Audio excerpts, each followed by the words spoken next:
The water was black and still as glass. A woman sat alone in a stolen rowboat, her breath fogging in the January air, her hands raw and bleeding from the oars. She had been rowing for nearly 2 hours through the frozen darkness of Boston Harbor, guided only by the distant lights of a fortress she had never seen before, but had studied on smuggled maps until she could trace its contours in her sleep. She wore a dead man's coat, 3 sizes too large. Her hair, which had fallen past her shoulders just 6 days ago, was cropped close to her skull like a boy's. In the pocket of that coat, wrapped in oilcloth to keep it dry, she carried a pistol that had belonged to her father. In her other pocket, a small pickaxe. And somewhere inside that fortress, behind walls 12 feet thick and guarded by Union soldiers who would hang her as a spy if they found her, was her husband. Her name was Melanie Lanier. She was 23 years old. She had travelled more than 1,000 miles alone through enemy territory in the coldest month of the war on the strength of a single coded letter and a love so absolute it had burned away every instinct for self-preservation she had ever possessed. The fortress rising before her out of the black water was Fort Warren, a massive pentagonal granite stronghold on George Island, one of the outermost islands in Boston Harbor. It had been built to protect the city from naval invasion, but by 1862 its primary purpose had shifted. Now it was a prison, and among the 600 Confederate officers held within its walls was Lieutenant Andrew Lanier, captured at the Battle of Bull's Bluff 4 months earlier, writing letters to his young wife back in Georgia that were read by Union censors before being sent, and occasionally by bribed guards, writing other letters that were not. What happened over the next 14 days would end in gunfire, a failed escape, a misfire that would echo through 160 years of ghost stories, and a hanging. It would give birth to one of the most persistent and documented hauntings in American military history. Soldiers would swear to her existence under oath. Courts-martial would record their testimony. Sentries would empty their rifles at a figure that walked the ramparts in black robes and then vanished into stone walls. But we are getting ahead of ourselves. Before she became a ghost, Melanie Lanier was a woman in a rowboat, pulling through dark water toward a fortress, and she was terrified. To understand what drove her to that rowboat, you have to understand the world she came from, and what had been taken from her. Melanie Trent had been born in 1839 on a small plantation in central Georgia, the only daughter of a family that was neither rich nor poor by the standards of the antebellum South. Her father owned 42 acres, a modest number of enslaved workers, and a reputation for honest dealing that had earned him a seat in the state legislature before she was born. She had been educated, unusually for a woman of her time and place, because her father believed that a sharp mind was wasted on embroidery alone. She could read Latin. She could quote Milton from memory. She could ride better than most of the men in her county, and she could shoot, a skill her father had taught her against her mother's objections, arguing that a woman alone on a rural property should know how to protect herself.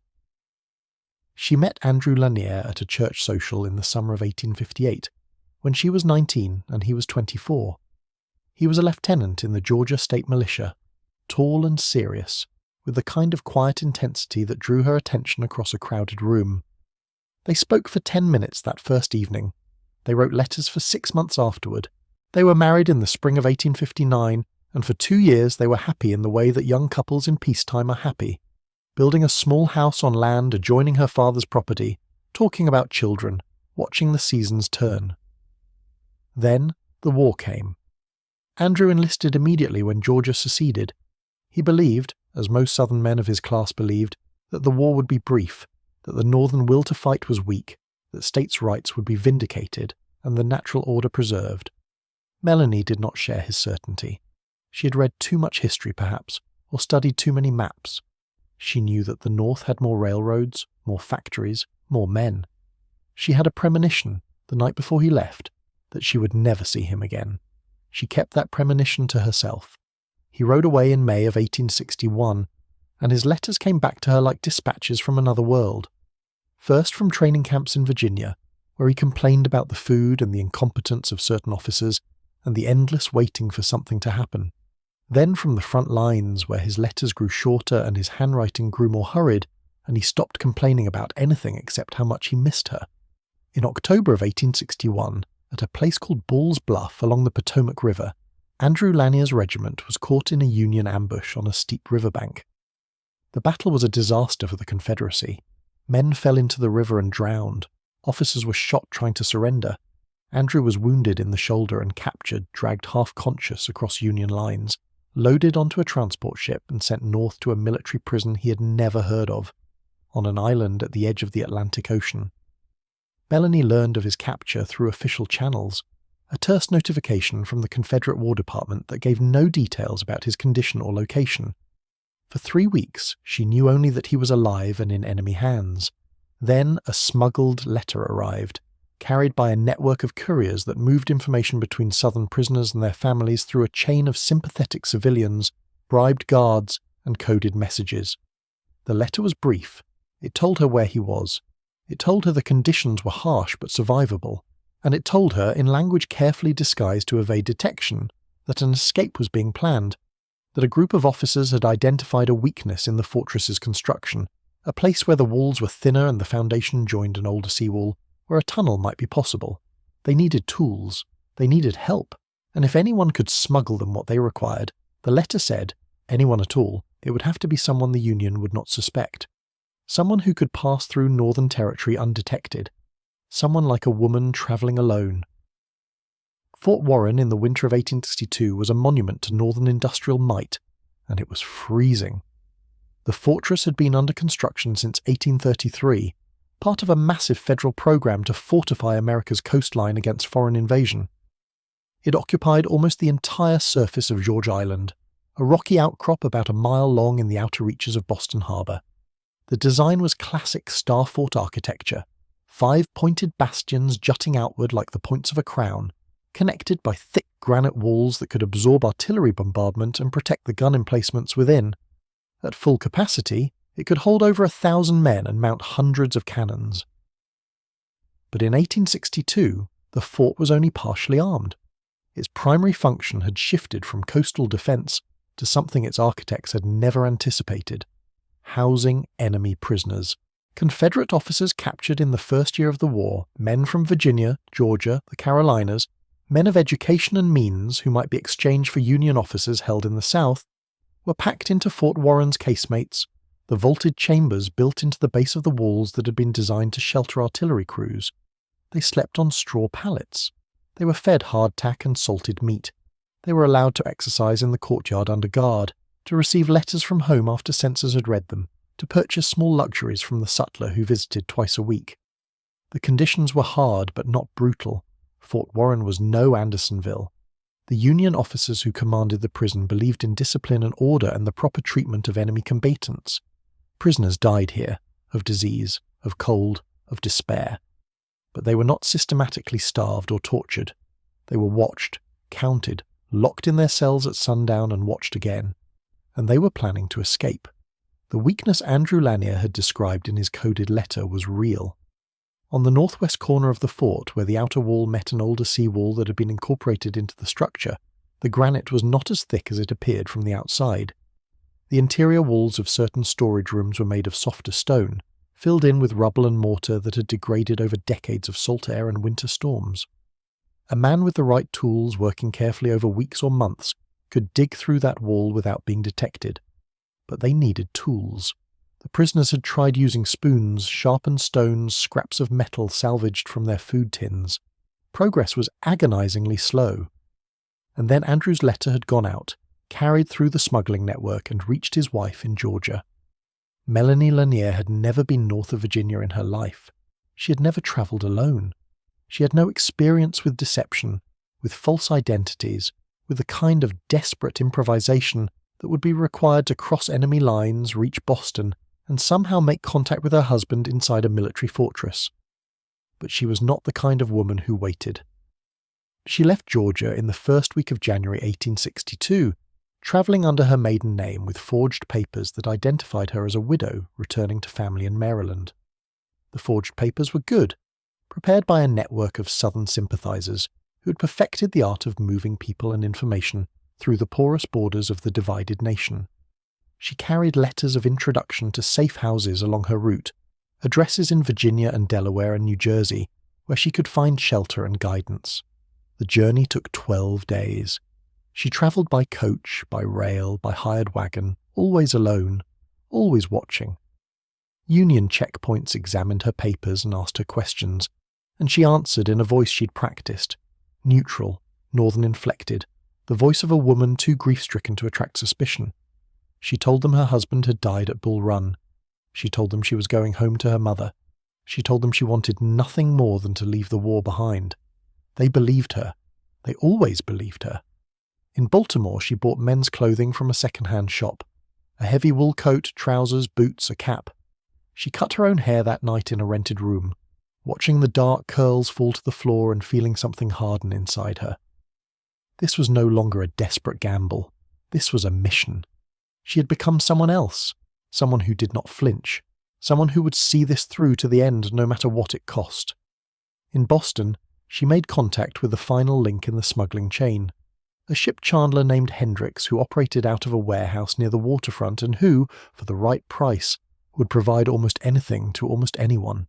Hendricks was not a Confederate sympathizer. He was simply a man who dealt in favors and information, and who had learned that war was good for business. He sold her the rowboat. He sold her a map of the harbour with George Island marked. He told her the best time to approach, late at night, when the tide was slack and the guards were tired, from the northwest side where the seawall was lowest. He also told her she was going to die. "You understand that," he said, not unkindly. "Whatever you're doing out there, however much you think you've planned for it, you're not coming back," she paid him and did not answer. The water was black and still as glass. Melanie rowed in silence, keeping her strokes smooth and even to minimize the splash. The winter air burned in her lungs. Her fingers, even through the gloves she wore, were growing numb. She could see the fortress now, a darker mass against the dark sky, the lights of the guard posts glowing orange along its walls. She had studied those walls on paper. She knew the layout of the parapets, the positions of the sentries, the blind spots where the overlapping angles of fire did not quite reach. She knew that the northwest seawall was lowest at low tide, that the old stone was weathered and uneven, that a person could climb it if they were careful and the guards were not looking. She also knew that if they caught her, they would hang her. The tide was with her. The current carried her the last 100 yards toward the island's rocky shore, and she shipped her oars and let the boat drift until it ground gently against stone. For a long moment, she sat motionless, listening. The wind off the Atlantic was bitter. Somewhere above her on the wall she could hear the steady pacing of a sentry's boots. Then she moved. The seawall was slick with ice and seaweed, but her boots found purchase in the cracks between the stones. She climbed hand over hand, her heart pounding so hard she was certain the guards must hear it, until she reached a narrow ledge where the old wall met the newer construction. There was a gap here, a place where the stonework had crumbled and been filled with loose rubble, just wide enough for a slender person to squeeze through. She had found it, the weakness Andrew had described, the entry point. She pulled herself through the gap, scraping her shoulders against rough stone, and dropped into darkness. The impact knocked the wind out of her. She lay still for a moment, breathing slowly, waiting for her eyes to adjust. She was inside Fort Warren. The interior of the fortress was a maze of corridors and chambers, lit at intervals by oil lamps that cast flickering shadows on the granite walls. Melanie had memorized the layout from the smuggled maps, but the reality was disorienting. The scale of the place was larger than she'd imagined, the walls higher, the distances between points greater. She moved cautiously, keeping to the shadows, listening for footsteps.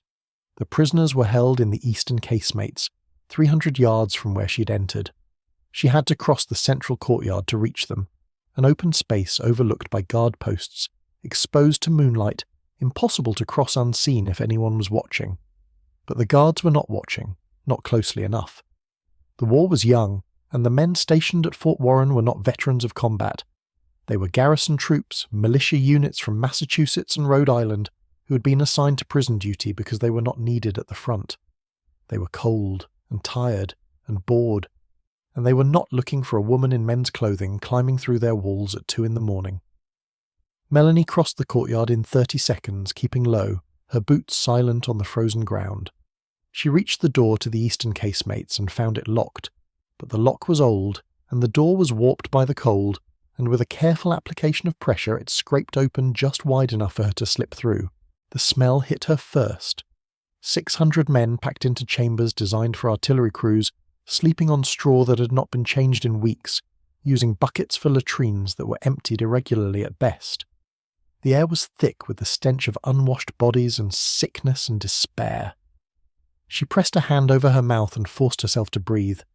She was looking for her husband. She had no idea which cell he was in, no way to call out without alerting the guards, no plan for this part beyond simple faith that she would find him somehow. And then she heard his voice.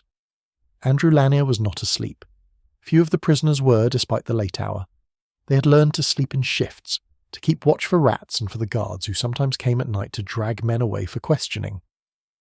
He was sitting against the wall of his cell, his wounded shoulder aching in the cold, talking quietly with 2 other officers about the tunnel they had been digging for weeks. The tunnel was their hope, their obsession, their reason for continuing. It ran from a storage closet at the back of their casemate, through 12 feet of rubble and mortar toward the outer wall. They had been working in shifts, using improvised tools, hiding the excavated dirt in the straw of their bedding. They were close now, perhaps another week of digging if nothing went wrong. And then something moved in the shadows of the corridor outside his cell, and Andrew Lanier's heart stopped. The figure was small, dressed in oversized men's clothing, moving with a kind of desperate grace. For a moment he thought he was dreaming, or worse, that he was losing his mind, that the cold and the hunger and the endless waiting had finally broken something inside him. Then the figure spoke his name. Andrew. He knew that voice. He would have known it anywhere, in any darkness at the end of the world. Melanie? She pressed herself against the bars of his cell, and he reached through to touch her face, to prove to himself that she was real. Her skin was cold, her hair was gone, she was dressed like a man and shaking with exhaustion and fear, and she was the most beautiful thing he had ever seen. "How?" he whispered. "How are you here?" She reached into her pocket and pulled out the pickaxe. It was small, barely larger than her hand, but the head was forged steel and the edge was sharp. She pressed it through the bars into his fingers. "I brought you tools," she said. "I'm here to help you escape." For the next 2 weeks, Melanie Lanier lived as a ghost inside Fort Warren. She hid in the storage rooms and abandoned chambers of the fortress's older sections, moving at night, eating scraps smuggled to her by the prisoners she was helping. During the day, she slept in darkness, curled in corners behind crates and barrels, listening to the sounds of the guards passing overhead. At night, she joined the escape party, helping to dig the tunnel that would carry them to freedom. There were 9 of them working now. Andrew, Melanie, and 7 other Confederate officers who had been brought into the plot. They dug in shifts of 2 or 3, scraping away at the mortar and rubble with the pickaxe Melanie had brought, and with improvised tools made from bed frames and belt buckles. The work was slow, agonizing, dangerous. Every scrape of metal on stone seemed impossibly loud in the close darkness of the tunnel. Every night they expected to hear the guards coming, but the guards did not come. The Union soldiers who walked the walls of Fort Warren had grown complacent, convinced that the island's isolation was security enough. No one had ever escaped from George Island. No one had ever tried. The Confederate officers in the eastern casemates were gentlemen after all, educated men, officers of rank, who would surrender on parole rather than risk their honor on a desperate gamble. They did not know about the tunnel. They did not know about Melanie. By the end of the first week, the tunnel had reached the outer foundation. By the end of the second week, they had broken through into a narrow gap between the inner and outer walls, the same structural weakness that had allowed Melanie to enter the fortress in the first place. Freedom was less than 10 feet away now. 1 more night of digging, perhaps 2, and they would emerge on the seawall outside where a boat could be waiting. Melanie had not allowed herself to hope. Hope was dangerous. It made you careless. But on the night of January 19th, 1862, as she crawled into the tunnel behind her husband for what they believed would be the final breakthrough, she let herself imagine, for just a moment, what it would feel like to row away from this place with Andrew beside her, to disappear into the darkness and never look back. She did not know that they had already been discovered. The guard who found the tunnel entrance was a corporal from Rhode Island named William Collins, a 20-year-old farm boy who had enlisted because his brothers had enlisted and because the recruiter had promised him 3 square meals a day. He was not a cruel man. He was not even a particularly observant one. But on the night of January 19th, 1862, he noticed that the door to a storage closet in the eastern casemates was slightly ajar, and when he investigated, he found the hole. For a long moment, Colin stood frozen, staring at the opening in the wall, his lantern casting wild shadows on the excavated stone. He could hear scraping sounds coming from somewhere deep inside. He understood, with a sick certainty, that he had found something important, and that whatever happened next would determine the rest of his life. He should have called for reinforcements immediately. He should have raised the alarm, brought the other guards, sealed the tunnel entrance, and waited for the escapees to emerge. That was the protocol. That was what he had been trained to do. Instead, he drew his pistol and crawled into the tunnel. The sound came from behind them. A scrape of boots on stone, the metallic click of a pistol being cocked.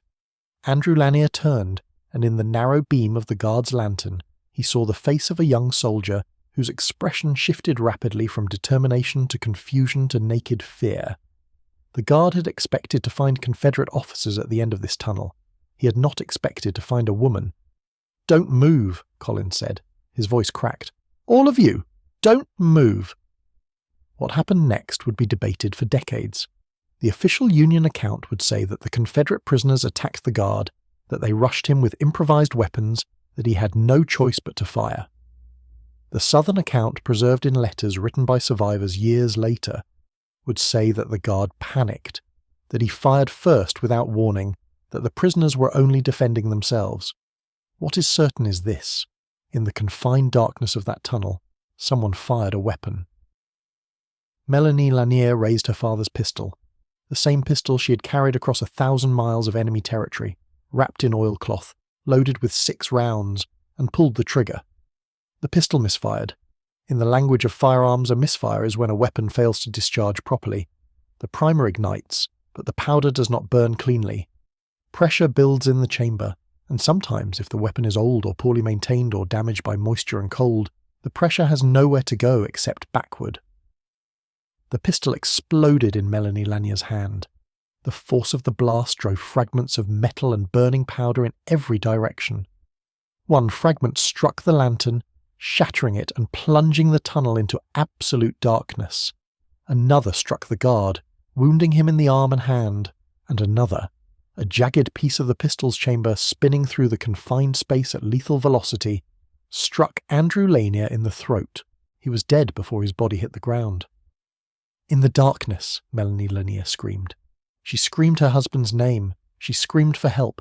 She screamed without words, a sound of pure animal grief that echoed through the tunnel and into the casemates and up through the walls of the fortress until guards came running from every direction, their lanterns filling the corridor with light, their rifles pointed at the hole in the wall. They pulled her out of the tunnel. They pulled out the body of her husband. They pulled out the wounded guard and the Confederate officers who had been digging beside them, their faces blank with shock. And then they saw her, the woman who had appeared from nowhere, dressed in men's clothing, her right hand a ruin of burned flesh and shattered bone, her hair cropped short like a soldier's, kneeling in the dirt beside the body of a Confederate lieutenant and screaming in a voice that did not sound human. The commanding officer of Fort Warren was Colonel Justin Dimmick, a career soldier who had served in the Mexican-American War and who had been looking forward to a quiet posting away from the front lines. He had not expected this. He did not know what to do with this. What he did, in the end, was follow the regulations. Melanie Lanier was arrested as a spy. Her hand was treated by the fort surgeon, who amputated 2 fingers to prevent the spread of infection. She was placed in a cell separate from the other prisoners, under constant guard, and charged with espionage, sabotage, and attempted murder of a Union soldier. The trial was brief. The evidence was overwhelming. She had entered a military installation under false pretenses. She had aided an escape attempt. She had fired a weapon at a Union guard. The fact that the weapon had misfired, that the guard had survived, that the only person killed had been her own husband. None of that mattered under military law. She was sentenced to hang. The execution was scheduled for February 2nd, 1862. In the 2 weeks between her sentencing and her death, Melanie Lanier made only one request. She asked to be executed in women's clothing. She had been dressed in a prisoner's uniform since her capture. Rough canvas trousers and a shapeless shirt, the same clothing worn by the Confederate officers in the cells around her. She did not want to die in those clothes. She wanted to die as herself, as the woman she had been before the war had taken everything from her. The request presented a problem. Fort Warren was a military installation. There were no women stationed there, no women's clothing available, nothing appropriate for the purpose. Then someone remembered the chaplain. The fort's chaplain, a Congregationalist minister named Reverend Emerson, had brought with him a set of mourning robes that had belonged to his late wife. Black silk, floor-length, with a high collar and long sleeves. The kind of formal mourning dress that respectable women wore in the first year after a husband's death. Reverend Emerson had kept the robes for sentimental reasons, packed in a trunk in his quarters, untouched since his wife's funeral 3 years earlier. He offered them to Melanie Lanier without hesitation. On the morning of February 2nd, 1862, she dressed in those robes. The black silk was too large for her thin frame, but she pinned it in place as best she could with her remaining fingers. She combed her short hair. She looked at herself in a small mirror the guards had provided, and she did not recognize the face that looked back at her. She walked to the gallows on her own feet. She did not weep.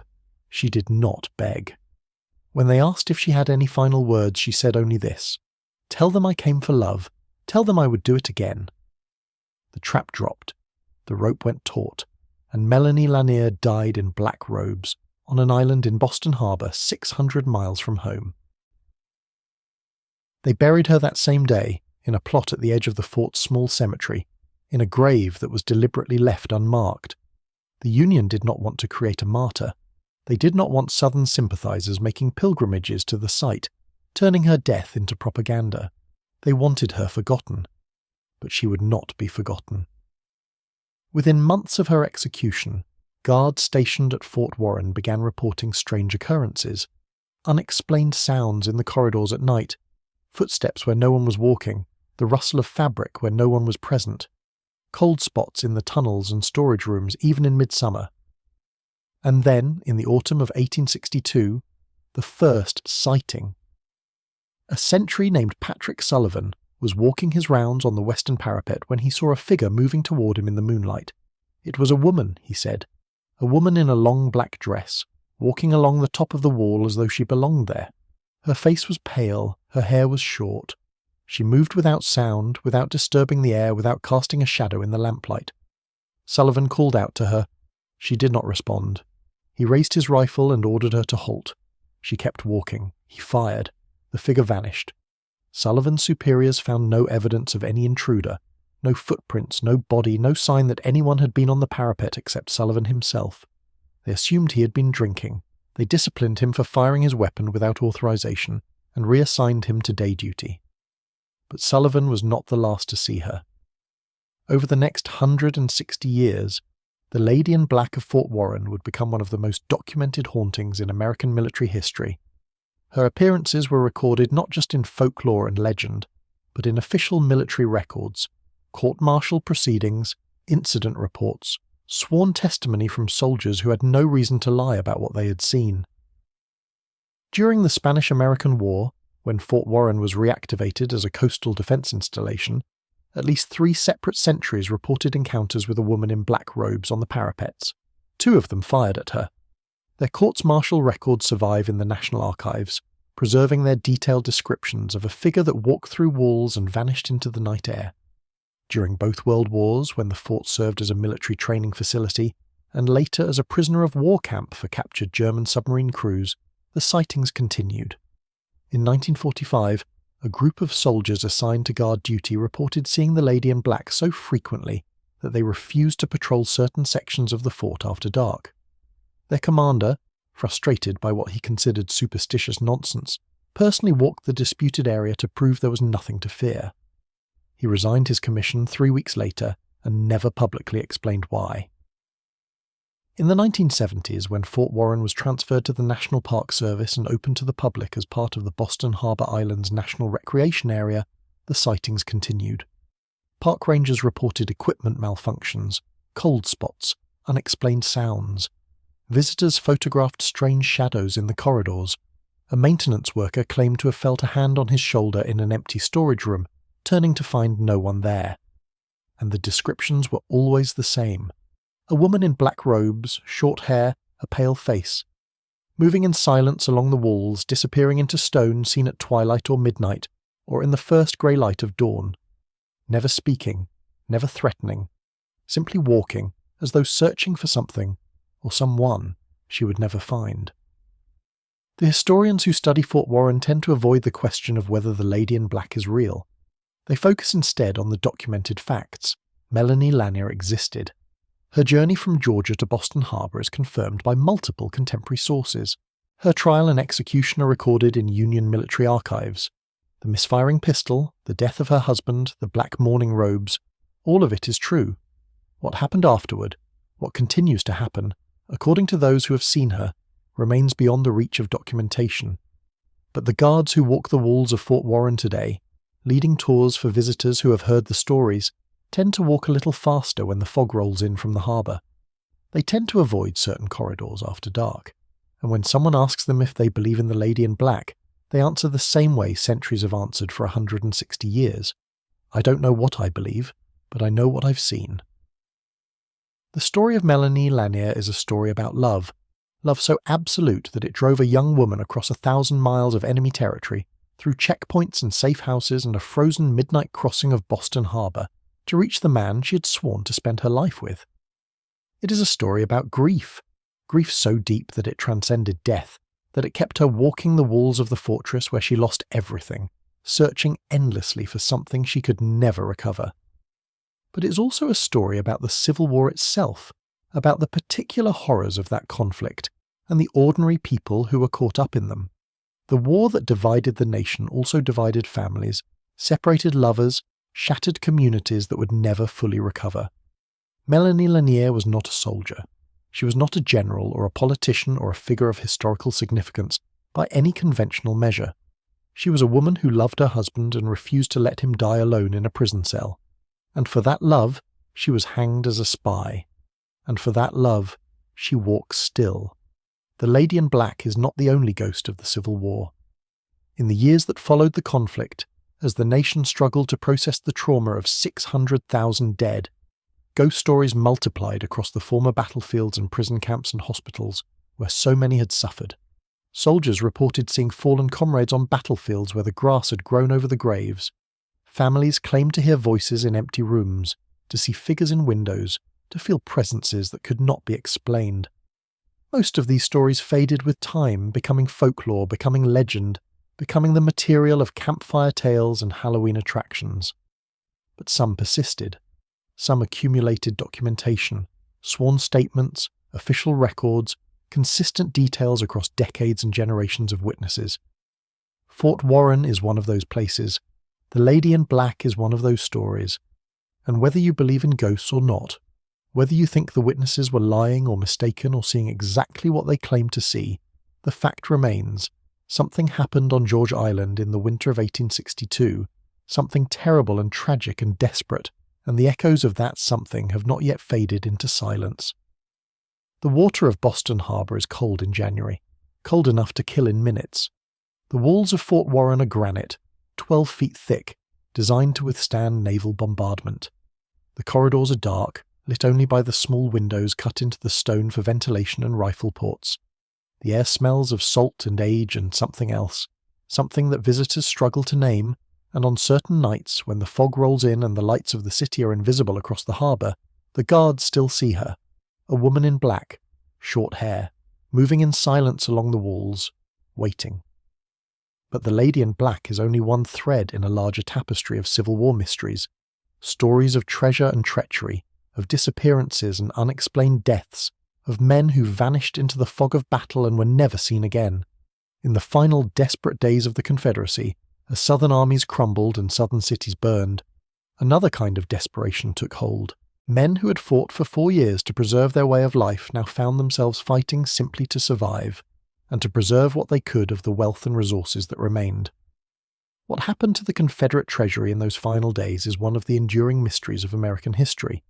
A fortune in gold and silver, the last financial reserves of a dying nation, was loaded onto wagons and sent south into the chaos of a collapsing war effort. Some of it was distributed to fleeing soldiers. Some of it was hidden in wells and river bottoms and buried under the roots of ancient trees. And some of it, perhaps the largest portion, was entrusted to a young quartermaster whose name would become synonymous with one of the greatest unsolved treasure hunts in American history. His name was Charlie Pierce. He rode south alone with several heavy saddlebags, and he was never seen again. The road south from Washington, Georgia, in April 1865 was a study in dissolution. The Confederate States of America was dying not with a single dramatic collapse, but with the slow hemorrhage of a body that had lost too much blood to survive. Jefferson Davis and his cabinet had fled Richmond on April 2nd, boarding trains and wagons loaded with what remained of the Confederate government's most precious asset, its treasury. The exact contents of that treasury have been debated by historians for over a century and a half, but contemporary accounts agree on certain facts. There was gold coin, predominantly American double eagles and foreign currency, that had slipped through the Union blockade. There was silver bullion, bars and ingots from the Confederate mints. There was jewellery donated by Southern women who had given their wedding rings and their mothers' brooches and their grandmothers' heirloom pieces to support the cause. And there were Mexican silver dollars, thousands of them, heavy and clinking in wooden crates that strained the axles of the wagons carrying them south.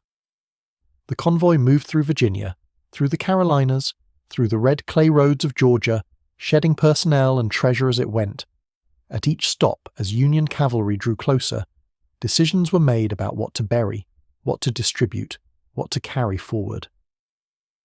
The treasurer, Captain Macajah Clark, kept meticulous records until he couldn't keep them anymore. The chaos of collapse defeated even the most disciplined bookkeeping. Men deserted, wagons broke down, portions of the treasury were paid out to soldiers as final wages, distributed in handfuls of gold coins to men who had not been paid in months, and who were now being told to go home to farms that might no longer exist. By the time the convoy reached Washington, Georgia in early May, what remained of the Confederate treasury had been reduced but was still substantial. Estimates suggest somewhere between $250,000 and $500,000 in gold and silver, a fortune by any measure, equivalent to tens of millions in modern currency. It was here, in Washington, that the official Confederate government effectively ceased to exist. Jefferson Davis held his final cabinet meeting. Papers were burned, decisions were made in haste and desperation, and it was here that the trail of the Confederate gold begins to fragment into rumour, legend, and mystery.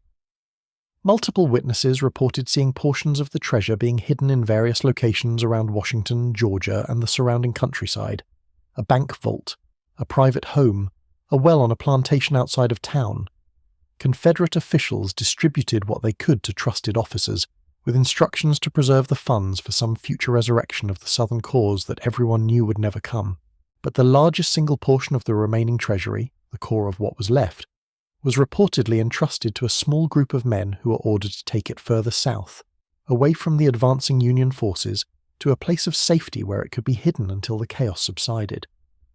One of those men was Charlie Pierce. The historical record on Charlie Pierce is frustratingly thin. He appears in Confederate quartermaster documents as a junior officer, a logistics specialist rather than a combat soldier. He was young, most accounts suggest early 20s, and he was trusted. In the final calculus of a dying government, trust mattered more than rank. Pierce was given charge of a significant portion of the treasury, loaded into saddlebags heavy enough to require multiple horses, and instructed to ride south into the Georgia backcountry, away from the main roads, away from the Union patrols, away from the chaos of surrender and occupation. He left Washington, Georgia, sometime in the first week of May 1865. He was seen by multiple witnesses heading south along back roads, accompanied by at least one other rider whose identity has never been conclusively established. He was described as riding hard, pushing his horses, clearly a man on a mission of some urgency. He passed through several small towns and crossroads communities, always moving south and slightly west, deeper into the rural heart of Georgia. And then, somewhere between Washington and the Florida border, Charlie Pierce vanished from history. His body was never found. His horses were never recovered. The saddlebags full of Confederate gold were never seen again. No record of his death appeared in any official document, Union or Confederate. No grave marker bearing his name has ever been discovered. No family ever came forward to claim his remains or report his homecoming. Charlie Pierce rode into the Georgia wilderness with a fortune in gold, and the wilderness swallowed him whole. The theories about what happened to Pierce are as numerous as the treasure hunters who have searched for his gold. The most prosaic explanation is that he was killed by bandits. The roads of the post-war South were plagued by desperate men who preyed on travellers, and a young man travelling alone with obviously heavy saddlebags would have been an attractive target. But if bandits killed Pierce and took his gold, why did none of it ever surface? Confederate gold was distinctive, minted coins with specific markings, silver bars with Confederate stamps.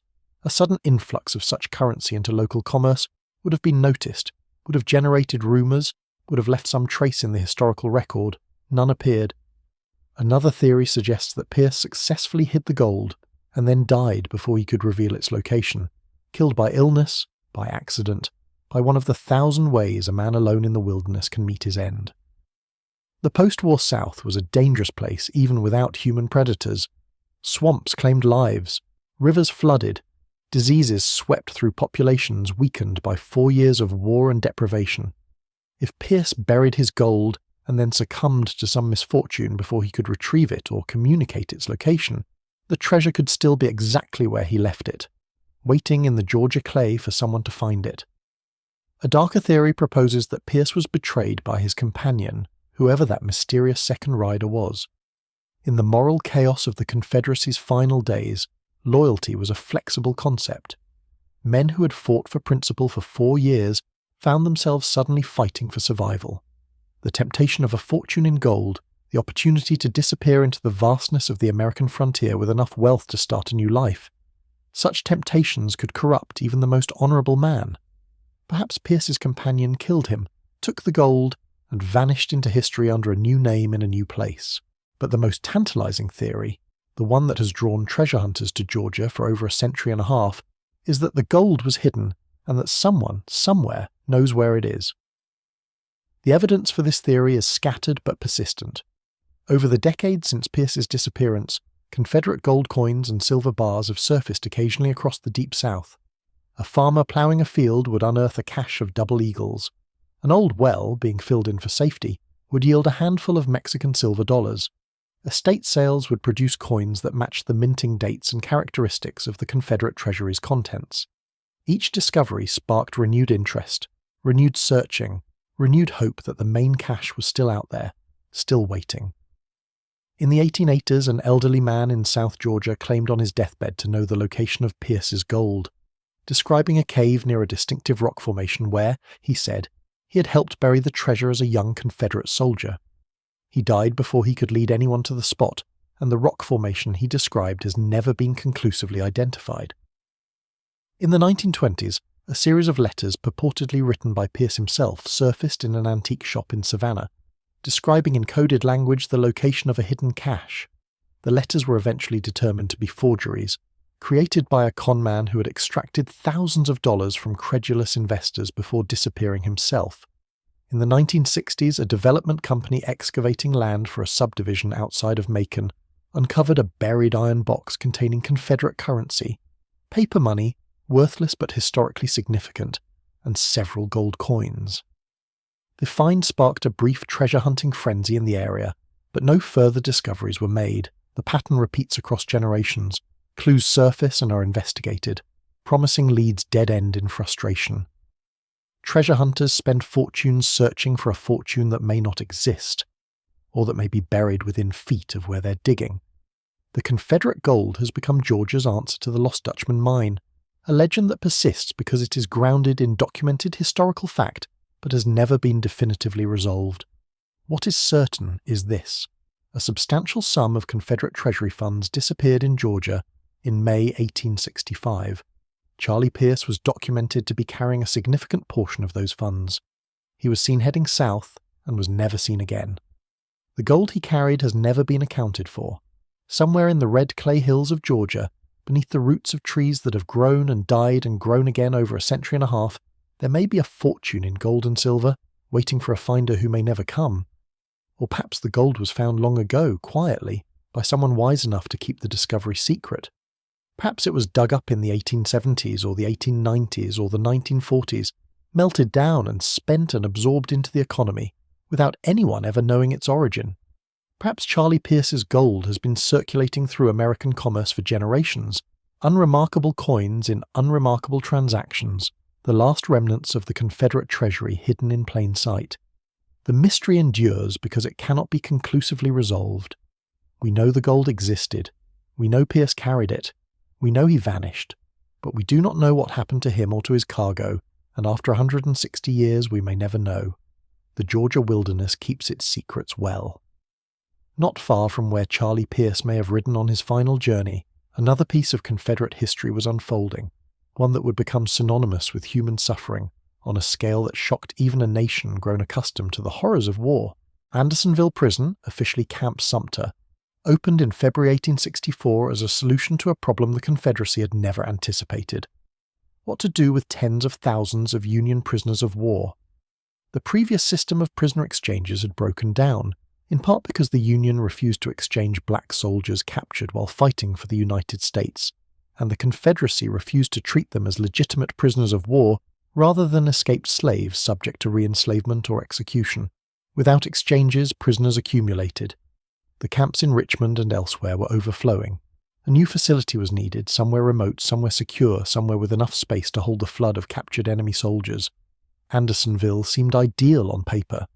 Located in rural southwest Georgia, far from active combat zones and Union raiding parties, surrounded by pine forests that could provide lumber for construction, situated near a small stream that could supply water. It met all the logistical requirements. What it did not have was the infrastructure, the supplies, or the administrative capacity to handle the nightmare that was about to unfold. The first prisoners arrived in February 1864. By August, the population had swelled to over 32,000 men, packed into a stockade designed to hold 10,000 at most. The site covered approximately 26 acres, surrounded by a wooden palisade 15 feet high. Inside the walls, a line of posts marked the dead line, a boundary 19 feet from the stockade wall. Any prisoner who crossed that line for any reason was shot without warning by the guards positioned in elevated sentry boxes called pigeon roosts. The stream that was supposed to supply water ran through the camp, but it quickly became an open sewer, contaminated by the waste of tens of thousands of men packed into an impossibly small space. The prisoners called it Stockade Creek, and drinking from it was a death sentence in slow motion. Dysentery, typhoid, and a dozen other waterborne diseases swept through the population in waves that killed hundreds every week. There were no barracks, there were no tents at first, and never enough of them later. Men lived in holes they dug in the sandy soil, called shebangs, covering them with whatever scraps of cloth or wood they could scavenge. They lived in mud when it rained and choked on dust when the sun baked the Georgia clay to powder. They ate, when they ate at all, a ration of cornmeal and sometimes meat that was often rotten. Never enough, always contaminated. Men died. They died of starvation, their bodies wasted to skeletal remnants of the soldiers they had been. They died of scurvy, their teeth falling out, their gums bleeding, their skin erupting in sores that would not heal. They died of exposure, of heat stroke in summer and hypothermia on the cold Georgia nights. They died of disease, smallpox, pneumonia, gangrene, the whole catalogue of camp afflictions that killed more soldiers in the Civil War than bullets ever did. The death toll at Andersonville defies easy comprehension. In 14 months of operation, approximately 45,000 Union prisoners passed through the camp. Nearly 13,000 of them died there, more than 1 in 4.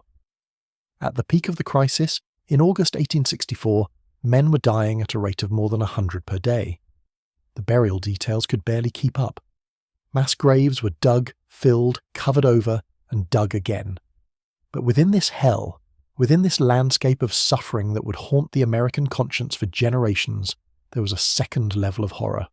The prisoners were dying of Confederate neglect and incompetence, of the systemic failures of a regime that was itself starving and crumbling. But they were also dying at the hands of other prisoners. The Andersonville Raiders were not a single gang, but a loose confederation of thugs and criminals who had found, in the chaos of the prison camp, an opportunity to indulge their worst impulses. They were Union soldiers, men who had worn the blue uniform and fought for the cause of the United States. but imprisonment had stripped them of whatever moral constraints had previously governed their behaviour. In Andersonville, they became predators, and their fellow prisoners became their prey. The raiders operated with brutal efficiency. They targeted new arrivals, men who still had possessions worth stealing, blankets, shoes, money, food. They beat their victims, sometimes to death. They stole rations from men too weak to resist, condemning them to starvation. They murdered the sick, rifling through their pockets while their victims still drew breath. They operated in the open, in daylight, because there was no authority inside the stockade capable of stopping them. The estimates of their victims vary, but contemporary accounts suggest that at least 200 men, and possibly many more, were killed by raiders inside Andersonville. These were not deaths that could be blamed on Confederate cruelty or the fortunes of war. These were murders committed by American soldiers against other American soldiers in a place where the normal rules of civilization had completely collapsed.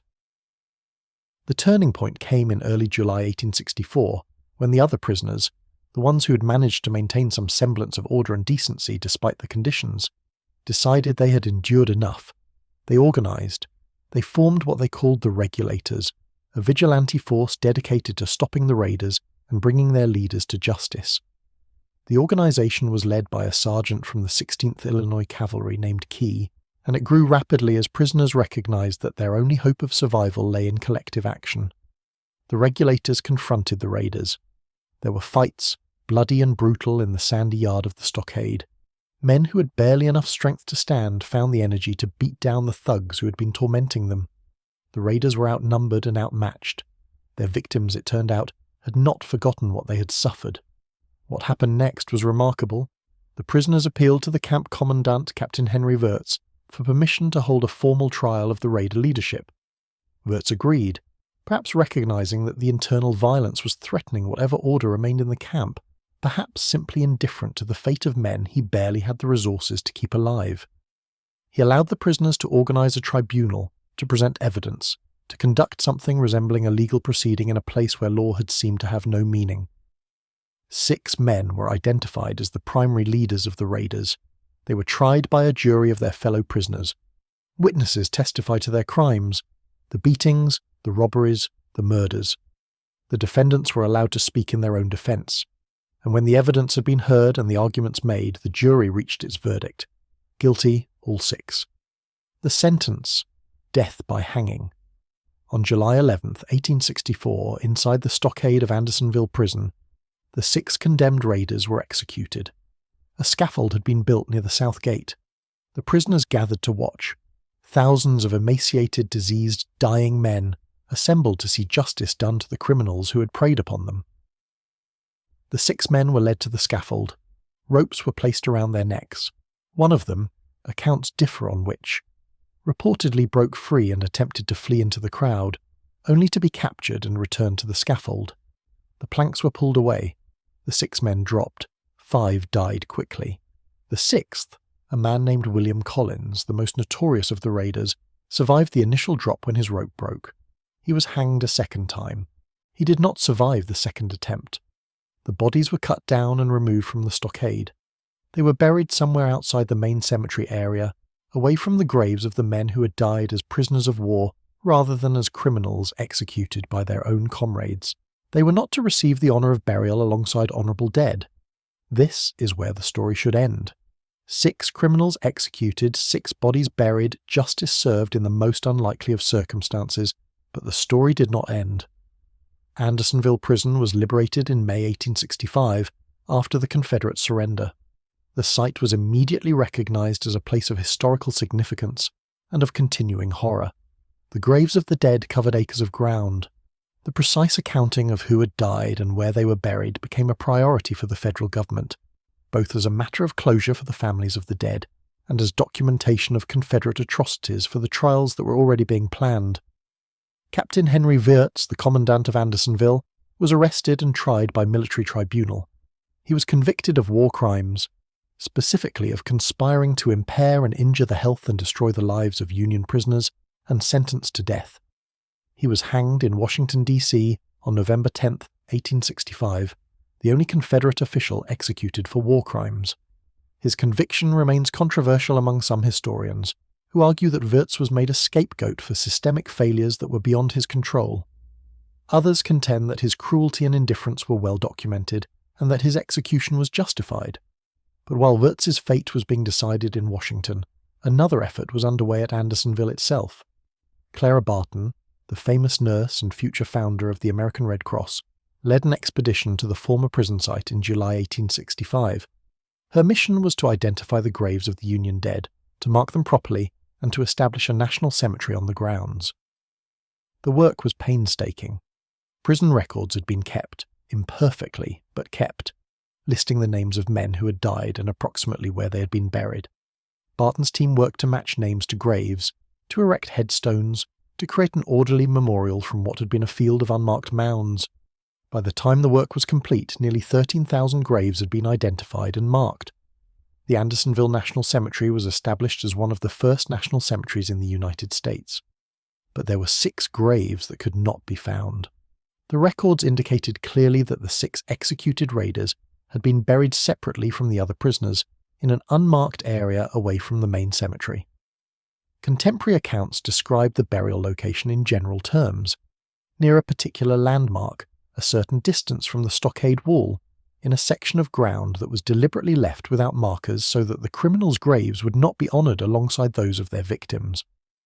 When Barton's team searched for those graves, they found nothing.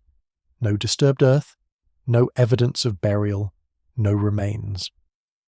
The search was repeated over the following decades, as the cemetery grounds were expanded, maintained and surveyed with increasingly sophisticated methods. Archaeologists examined the soil, historians re-examined the records. The area where the raiders were supposedly buried was excavated, examined and found to contain no human remains. The 6 men who were hanged on July 11, 1864, appear to have vanished from the earth. Various explanations have been proposed. Perhaps the original burial location was misremembered or misdocumented. Perhaps the bodies were moved by unknown persons at some point between the execution and the arrival of Barton's team. Perhaps the sandy Georgia soil, combined with the acidic groundwater, decomposed the remains so completely that nothing recognizable was left. Perhaps the raiders were never buried at Andersonville at all. Perhaps their bodies were disposed of elsewhere, in a river or a swamp, erasing them from the landscape entirely. None of these explanations is fully satisfying. The execution was witnessed by thousands of people. The burial was conducted by camp personnel who were still present when the prison was liberated. The location was described in multiple contemporary accounts, and yet, when searchers came looking, the graves were simply not there. The mystery persists. The Andersonville National Cemetery today contains 13,114 graves. 6 of them should belong to the executed raiders. Those 6 graves do not exist. The men who preyed upon their fellow prisoners, who were tried and convicted and hanged in one of the most remarkable exercises of prisoner justice in American history, have somehow escaped even the dignity of a marked grave, or the ignominy of an unmarked one. Whether this is accident or design, natural process or deliberate erasure cannot be determined. The raiders of Andersonville lived as criminals, died as criminals, and vanished from history as if they had never existed. The ground where they should be buried keeps its secret, and the absence of their graves stands as one more unanswered question in a place that generated more than its share of them. 50 miles to the east, and 8 months before the executions at Andersonville, another mystery was being born, one that would not be resolved for over a century, and whose resolution would only deepen the questions it was supposed to answer. Charleston Harbor in February 1864 was a landscape of war. The Union blockade stretched across the mouth of the harbor, a wooden wall of warships designed to strangle the Confederacy by cutting off its access to foreign trade.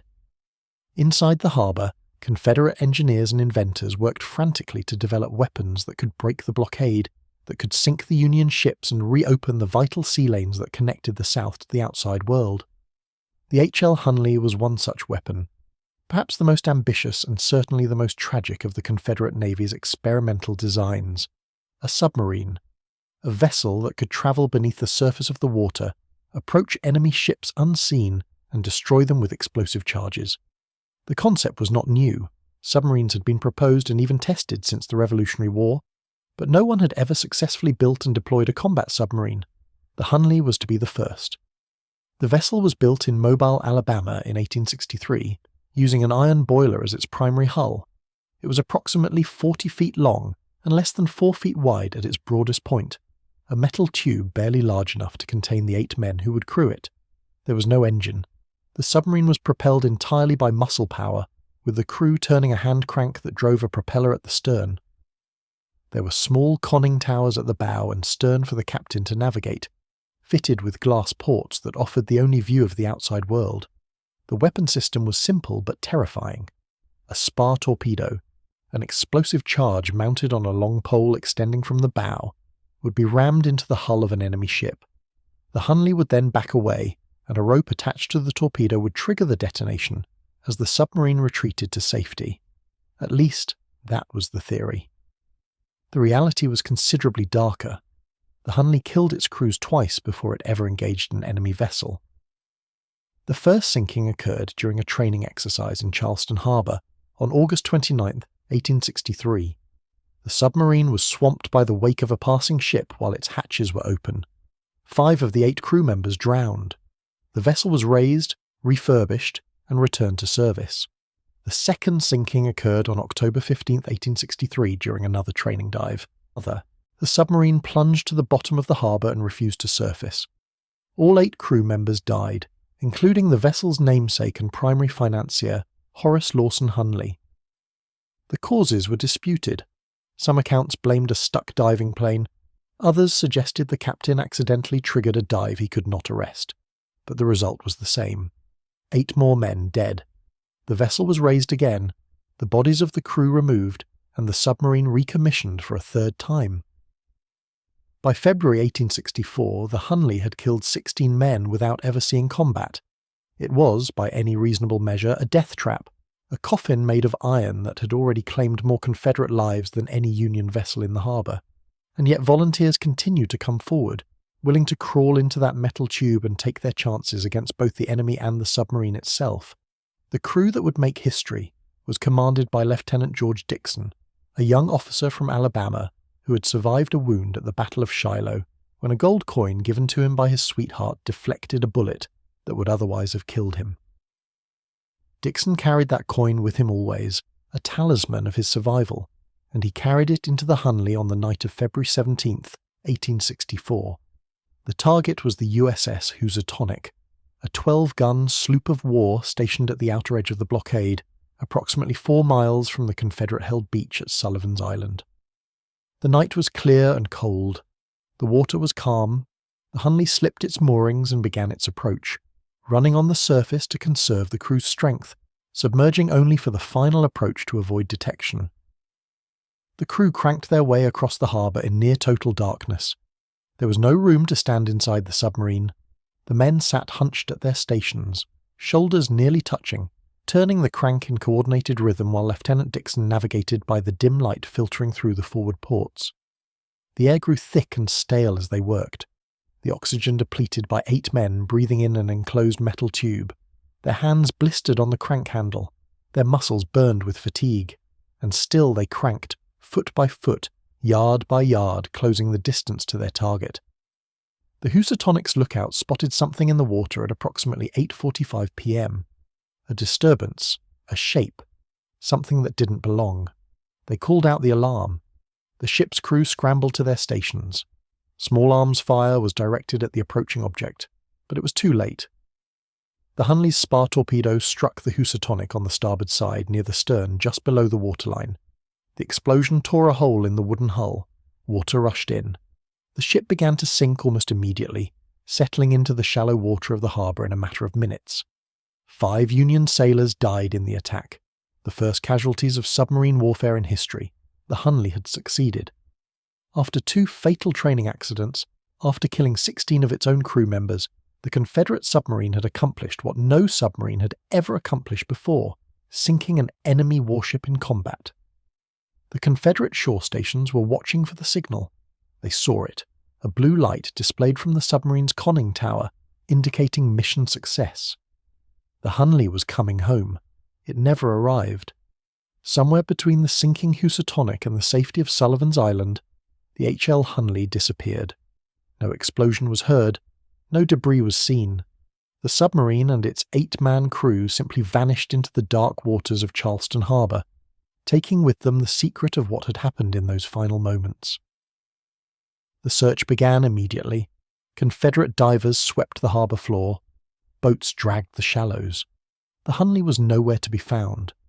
The vessel that had made history had somehow slipped out of history itself, leaving behind only questions. For 131 years, those questions remained unanswered.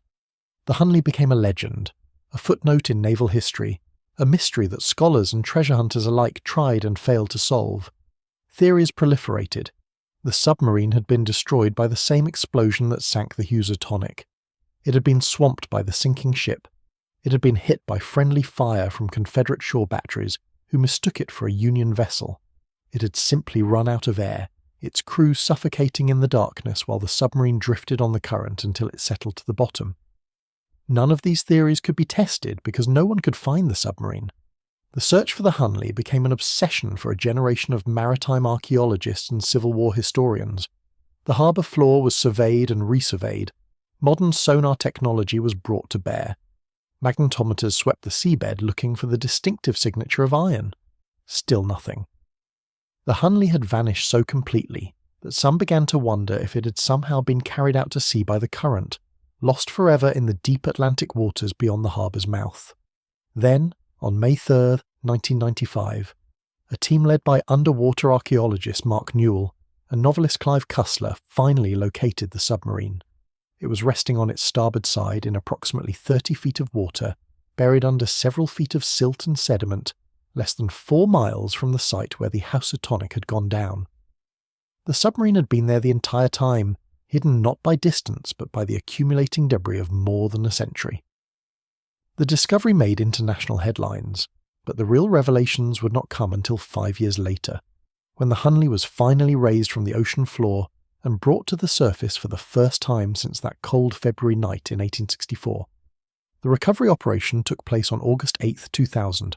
A massive crane lifted the submarine from its resting place in a specially designed harness, raising it inch by careful inch through the murky water until it broke the surface in the brilliant Carolina sunlight. Crowds gathered along the waterfront to watch. Civil War reenactors stood at attention in period uniforms. A bugler played taps. It was, in its way, a homecoming, the Hunley finally completing the journey it had begun 136 years earlier. But no one was prepared for what they found inside. The submarine's hull was intact. There was no gaping hole from an explosion, no evidence of catastrophic damage that would explain its sinking. The hatches were closed and dog-tight. The ballast tank showed no sign of malfunction. Whatever had happened to the Hunley, it had not been destroyed in any conventional sense. It had simply stopped working and sunk. Conservators spent weeks carefully removing the sediment that had filled the submarine's interior, working with brushes and dental picks to preserve every artifact, every fragment of evidence that might explain the mystery. What they found defied easy explanation. The crew was still there. 8 skeletons sat at their stations, positioned exactly as they had been on the night of the attack. The man at the front of the crank was still at the front. The man at the rear was still at the rear. Lieutenant Dixon was found in the forward conning tower, his hand near the controls, his body showing no sign of struggle or panic. The gold coin that had saved his life at Shiloh, the coin his sweetheart Queenie Bennett had given him, the coin he had carried into battle and into the submarine and into history, was found near his remains, still legible, still bearing the inscription she had engraved on it. Shiloh, April 6, 1862. My life preserver, G.E.D. Not one of the 8 men had moved from his station. Not one had attempted to open a hatch. Not one had tried to escape. They had simply stopped, all at once, and died where they sat. The interior of the submarine showed no evidence of flooding while the crew was alive. The bilge pumps had not been operated. The hand crank showed no sign of having been abandoned mid-turn. It was as if the entire crew had ceased to exist in the same instant, their bodies remaining frozen in place while the submarine drifted and eventually settled to the bottom. How does an entire crew die simultaneously without any visible cause? How do 8 men in an enclosed space perish, without a single one of them reacting, fighting, struggling, trying to save themselves? The forensic investigation that followed raised more questions than it answered. The The bones showed no evidence of gunshot wounds or traumatic injury. The men had not drowned. There was no water in the submarine when it sank. They had not suffocated, or at least not in the slow, agonizing way that suffocation normally occurs, which would have produced panic, movement, desperate attempts to open the hatches and reach fresh air. The leading theory today is blast lung, a form of trauma caused by the shock wave of an explosion. When the spar torpedo detonated against the Housatonic's hull, the concussive force of the blast travelled through the water and struck the Hunley's thin iron hull. The submarine was designed to be close to its target at the moment of detonation, dangerously close, perhaps fatally close. The shockwave may have transmitted through the iron plating and into the bodies of the crew, rupturing the delicate tissues of their lungs and brains in an instant. Blast lung can kill without leaving external marks. It can kill instantly, or it can kill in minutes, the victim losing consciousness before they have time to react. If the shockwave was strong enough, all 8 men may have died before they even knew the torpedo had detonated successfully. They may have been dead before the Housatonic began to sink. They may have been dead before the blue signal light was displayed from the conning tower. But this theory, compelling as it is, has its problems. Experiments conducted with scale models of the Hunley suggest that the submarine may have been far enough from the explosion to survive the blast. Other researchers point out that the crew had enough air to survive for hours if they had simply remained still and conserved their breathing, which they apparently did since there was no evidence of struggle. If they had been knocked unconscious but not killed by the blast, why did none of them wake up? Why did none of them recover enough to attempt an escape? Some investigators have proposed that the blast damaged the crew's inner ears, causing disorientation and loss of consciousness that prevented them from operating the submarine. Others suggest that the explosion may have cracked the hull in ways too subtle to detect, allowing a slow leak that gradually filled the submarine and drowned the unconscious crew. Still others believe that the combination of blast injury, oxygen depletion, and the physical exhaustion of cranking through 4 miles of dark water created a perfect storm of factors that killed the men one by one, each too weak to help the others, each slipping into unconsciousness before he could react. The truth is that we do not know what happened in the final minutes of the H.L. Hunley's voyage. We may never know. The crew took their secret with them to the bottom of Charleston Harbour, and 136 years of silence cannot be broken by forensic science alone. What we do know is how they were honoured at the end. On April 17, 2004, the crew of the Hunley was finally laid to rest. Their remains had been examined, analysed, studied, and preserved. Their identities had been established through historical records and descendant DNA. Their stories had been pieced together from letters, diaries, and pension records. They were no longer anonymous skeletons in an iron tube. They were men with names, with families, with lives that had been interrupted on a cold February night. The funeral procession stretched through the streets of Charleston, the city the Hunley had fought to defend. Thousands of people lined the route, many in period dress, many carrying Confederate flags, many simply there to witness the final chapter of a story that had begun a century and a half earlier. A horse-drawn caisson carried the caskets through streets that had once echoed with the sound of Union shelling. Civil War reenactors served as pallbearers.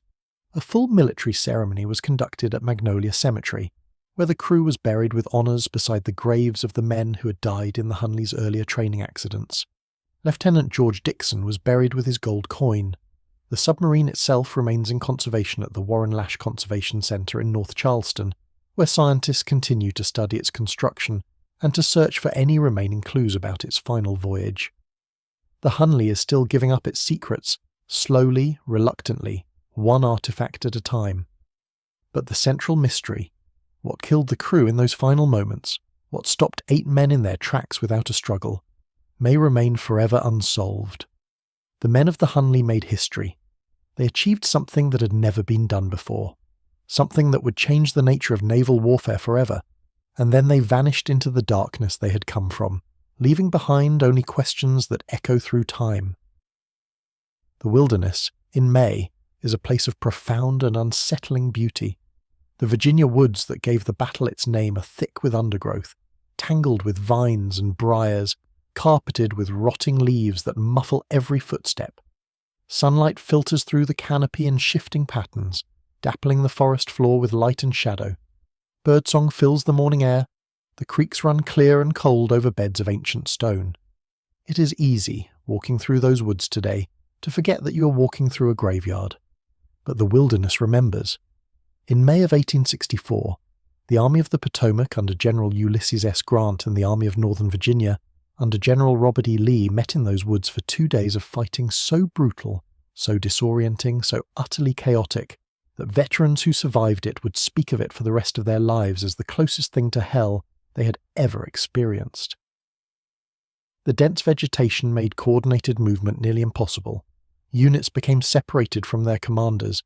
Men fired blindly into the undergrowth, unable to see what they were shooting at, unable to tell friend from foe. The woods caught fire from the muzzle flashes, and wounded soldiers who could not crawl to safety burned alive where they lay, their screams carrying through the smoke-filled air. The Battle of the Wilderness ended inconclusively, both armies bloodied, neither able to claim victory. Grant, unlike his predecessors, did not retreat to lick his wounds. He pushed south, seeking to outflank Lee, and the two armies collided again at Spotsylvania Courthouse in a series of engagements that would last nearly 2 weeks and cost tens of thousands of lives. It was during the fighting at Spotsylvania, on the morning of May 12, 1864, that a detachment of soldiers from the 21st Massachusetts Volunteer Infantry received orders to advance into a section of woods on the Confederate left flank. The exact nature of their mission is unclear from surviving records. They may have been ordered to probe the enemy lines. They may have been tasked with locating a reported gap in the Confederate defences. They may simply have been sent forward as part of the general advance that was pushing along the entire Union line that morning. What is clear is that between 30 and 40 men, led by a junior officer whose name does not survive in the regimental histories, entered the tree line at approximately 7 o'clock in the morning. They were never seen again. The circumstances of their disappearance were unusual enough to generate comment at the time. The 21st Massachusetts was a veteran regiment, experienced in combat, accustomed to the chaos of Civil War battles. The men who entered those woods were not raw recruits prone to panic or desertion. They were soldiers who had fought at Antietam, at Fredericksburg, at Gettysburg. They knew how to maintain unit cohesion under fire. They knew how to retreat in good order if overwhelmed. They knew how to survive, and yet none of them returned. The first sign of trouble came from the neighbouring regiments, who reported hearing the distinctive sounds of the 21st Massachusetts engaged in combat deep in the woods. Volley fire, the coordinated discharge of multiple rifles that indicated disciplined troops rather than scattered skirmishers. A bugle call, faint but recognisable, sounding the advance. The sounds continued for some time, perhaps an hour, perhaps longer, before finally falling silent. When supporting units pushed into the woods to reinforce the 21st Massachusetts, they found nothing. No bodies, no wounded, no spent cartridges or powder residue that would indicate a firefight had taken place.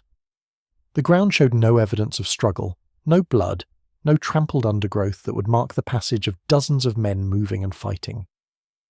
The woods were simply empty, as if the detachment had never been there at all. The search continued throughout the day and into the following days as the battle raged on. Patrols swept the area where the men had last been seen. Prisoners were interrogated to determine if the missing soldiers had been captured. Confederate casualty lists were examined for Massachusetts names. Nothing. The men of the 21st Massachusetts had vanished without a trace. In the aftermath of the Spotsylvania campaign, the families of the missing soldiers received the standard notification: missing in action, presumed dead. The wording was bureaucratic, impersonal, offering no explanation for how their husbands and fathers and sons had disappeared without a body to bury, without a grave to visit, without even the cold comfort of knowing where they had fallen. The war moved on. Grant continued his relentless push toward Richmond. The Wilderness and Spotsylvania became just 2 more names on the long list of Civil War battlefields, their specific horrors blending into the general horror of the conflict. The missing men of the 21st Massachusetts were forgotten by history, their disappearance a footnote that didn't even rate a footnote in most accounts of the campaign. But the land remembered. In the years after the war, as the battlefields were cleared and the dead were buried and the work of reconciliation began, people started telling stories about the woods where the 21st Massachusetts had vanished. Farmers working nearby fields reported hearing volley fire on quiet May mornings, the sharp, distinctive crack of Civil War muskets fired in disciplined sequence. Travellers passing through the area at dawn described the sound of a bugle playing calls they didn't recognise, the notes drifting through the trees like a memory refusing to fade. When the Fredericksburg and Spotsylvania National Military Park was established in 1927, rangers began collecting reports from visitors who had experienced strange phenomena in certain sections of the battlefield. The most common reports came from the woods on the eastern edge of the park, the same woods where the 21st Massachusetts had disappeared 60 years earlier. Visitors described hearing sounds of combat, gunfire, shouted orders, the clash of metal that seemed to come from deep in the forest, sounds that stopped when they tried to approach the source. Some reported seeing movement in the trees, glimpses of figures in blue uniforms that vanished when looked at directly. Others simply reported a feeling of overwhelming unease, a sense that they were not alone, that they were being watched by something that did not welcome their presence. Park rangers, as a rule, are skeptical people. They deal with lost hikers and wildlife encounters and the occasional prankster trying to create a ghost story. They are trained to look for rational explanations before accepting supernatural ones. And yet, over the decades, a number of rangers assigned to that section of the park have submitted incident reports describing phenomena they could not explain. One ranger, interviewed in the 1970s for a local history project, described an experience that had occurred early in his tenure at the park. He had been conducting a routine patrol of the eastern woods on a May morning, checking for damage after a spring storm, when he heard what sounded like rifle fire in the distance. Not the sound of modern firearms. He was familiar with that sound from the hunting that still occurred on private land bordering the park, but something sharper, more percussive, more like the black powder weapons of the Civil War. He stopped and listened. The firing continued, volley after volley, accompanied by what he was certain was a bugle playing an unfamiliar call. He followed the sound, moving deeper into the woods, pushing through the same undergrowth that had swallowed the 21st Massachusetts over a century earlier. The sounds grew louder as he approached, more distinct, more real. He could hear individual shots now, and beneath them something that might have been voices, shouted commands perhaps, or the cries of the wounded men. Then he reached a small clearing and the sound stopped. Not faded, not moved, stopped all at once, as if someone had thrown a switch. The woods were suddenly, completely silent. No birdsong, no insects, no wind in the leaves. Just silence, pressing in on him from all sides. He stood in that clearing for several minutes, waiting. Nothing happened. The normal sounds of the forest gradually returned. He searched the clearing and the surrounding area thoroughly, looking for any evidence that might explain what he had heard. He found nothing. No speakers that might have been playing a recording, no reenactors who might have been practicing their drill, no explanation at all. He filed his report and continued his career at the park. He never spoke publicly about what he had experienced until that interview decades later, near the end of his life. By then he had heard similar stories from other rangers, other visitors, other people who had ventured into those woods on May mornings and come away shaken. The stories continue to this day. Visitors to the Fredericksburg and Spotsylvania National Military Park still report hearing phantom gunfire in the eastern woods. They still describe the sound of a distant bugle playing calls that haven't been used since the Civil War. They still feel, in certain places, at certain times, that they are not alone. The bodies of the 21st Massachusetts have never been found. The official records still list them as missing in action, their fate unknown.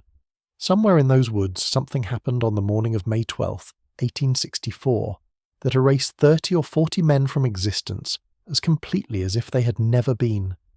Whether they were killed in an ambush and their bodies carried away, whether they were captured and died in prison under false names, whether they simply became lost in the chaos of battle and perished one by one in the trackless wilderness, no one knows. What we know is that the sounds persist. The echoes of that lost detachment continue to ring through the Virginia woods, a century and a half after the men who made them ceased to exist. They are still fighting, still advancing, still answering the bugle call that sent them into the trees. They do not know that the war is over. They do not know that they are dead. They only know that they were ordered forward, and forward they went, and somewhere in the darkness of the wilderness they are still going. These are the stories that haunt the edges of history. The lady in black, still walking the ramparts of Fort Warren, still searching for the husband she killed by accident in a moment of desperate love. Charlie Pierce, riding south with his saddlebags full of gold, vanishing into the Georgia backcountry and taking the Confederacy's last treasure with him. The Andersonville Raiders, hanged by their own, buried in shame, their graves lost to time and perhaps to something more than time. The crew of the Hunley, found at their stations 136 years after they died, still cranking, still fighting, still frozen in the instant of their impossible triumph. The men of the 21st Massachusetts, swallowed by the wilderness they were sent to conquer, their voices still echoing through the trees on certain May mornings. These stories do not end. That is what makes them different from history, what lifts them out of the neat progression of causes and effects that we use to make sense of the past. History ends. The war was won, the nation was preserved, the dead were counted and buried and mourned. But these stories continue, bleeding through the boundaries we have drawn around them, refusing to be contained by the dates and places we assign them. The past is not past. It is here, now, all around us, pressing against the thin membrane of the present, waiting for the moment when the barrier fails and the old ghosts come through. Every battlefield is haunted, every fort, every prison, every place where men and women suffered and died and were forgotten. The dead do not rest easily when their stories are incomplete. They linger, they wait. They remind us that history is not something that happened to other people in other times. History is something that is still happening, still unfolding, still demanding to be witnessed and remembered and told. Walk the ramparts of Fort Warren on a winter night, and you may see her, the lady in black, still mourning, still waiting, still wearing the robes in which she died. Search the Georgia backcountry for Confederate gold, and you may find something you were not looking for, something that was never meant to be found. Visit Andersonville on a quiet afternoon, and listen for the voices of men who prayed on their own, whose graves have been lost but whose crimes have not been forgotten. Dive the waters off Charleston Harbor, and think of 8 men in an iron tube, achieving the impossible and dying for it, their bodies found exactly where they fell a century and a half ago. Walk the wilderness on a May morning, and listen for the bugle, for the volley fire, for the sounds of men who went into the trees and never came out. These are true stories. Not all of them can be proven, and not all of them can be explained, but they are true in the way that matters most. They happened, they left marks on the world, they refuse to be forgotten. They are the civil war that we do not teach in schools, the war that continues in the shadows and the silences, the war that will never really end. Listen, and you will hear them still. The dead are speaking. They have been speaking for 160 years. All you have to do is be quiet enough, patient enough, willing enough to hear what they have to say. And when you do, when you stand on a rampart or a battlefield or a shoreline where history happened, when you feel the hair rise on the back of your neck and the air grow cold around you, when you hear something that shouldn't be there or see something that can't be real, remember this: you're not imagining it. You're not alone. You're in the presence of the past, and the past has something to tell you. It always does.